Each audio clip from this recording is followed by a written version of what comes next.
Perplexe, ouais. Quoi, perplexe? Qu'est-ce que tu veux que je te dise de Je plus? sais pas, tu pourrais en dire plus, là t'es là à réfléchir, à te tenir le menton, ça me rappelle la fois où on t'a retrouvé à Ça poil va, en disons train pas de trop chanter non du plus, je vais la Barbara faire, la Streisand. critique, c'est bon. Aujourd'hui, on va parler de 2 films qui m'ont laissé plus que perplexe, c'est Baccalauréat et Resident Evil. Yep.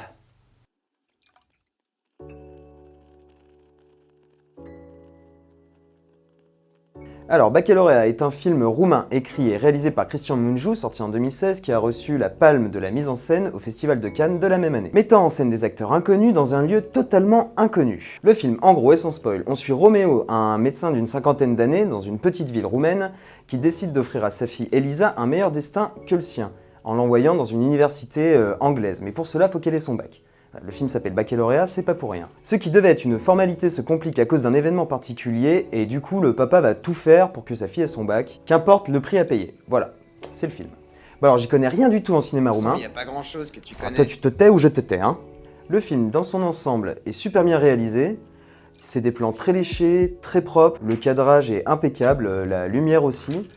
Le jeu des acteurs est incroyable parce que certaines scènes sont filmées sur des plans fixes qui durent parfois plus de 3 minutes, qu'il faut tourner la scène à fond, c'est pas évident, clairement avec un sujet aussi sérieux que ça. Le rythme du film est très lent, de bout en bout, c'est très psychologique, il n'y a pas forcément d'action, la seule action qui se passe on la voit pas, elle est juste dite, donc ça influe sur les personnages, donc comme j'ai dit on voit toute leur psychologie, toute leur évolution vis-à-vis de ça. Ça laisse pas mal perplexe, à la fin du film on est là, bon qu'est-ce que je viens de voir ?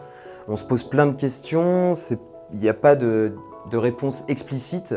Bon, c'est quand même bien de se poser des questions et qu'il y ait une fin ouverte comme ça, mais voilà, je m'attendais personnellement à peut-être une fin un peu plus tranchée. Sinon, vous allez passer un bon moment si vous aimez ce genre de cinéma.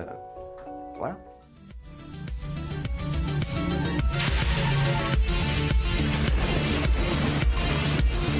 C'est de la merde. Voilà. Non mais attends, stop. Tu peux pas faire ça. Si je peux. Eh ben si tu la fais pas la critique, c'est moi qui la fais, ok? Et tu crois que les gens vont croire une paire de lunettes achetées 15 balles sur internet peut-être? Et pourquoi pas? Hein? Non, c'est bon. Laisse tomber, laisse tomber, laisse tomber. Je vais la faire, la chronique, pour le bien de la bobinologie.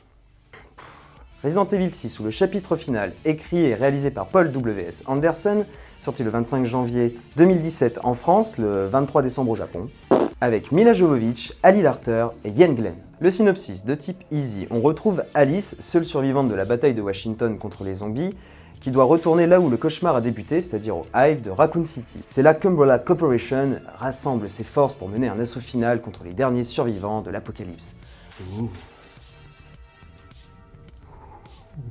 Alors que dire Les décors sont bien faits, certains costumes aussi, on peut dire que depuis le temps que Paul W.S. Anderson, Popol, réalise la franchise, on peut dire qu'il sait mettre de l'ambiance. Hein.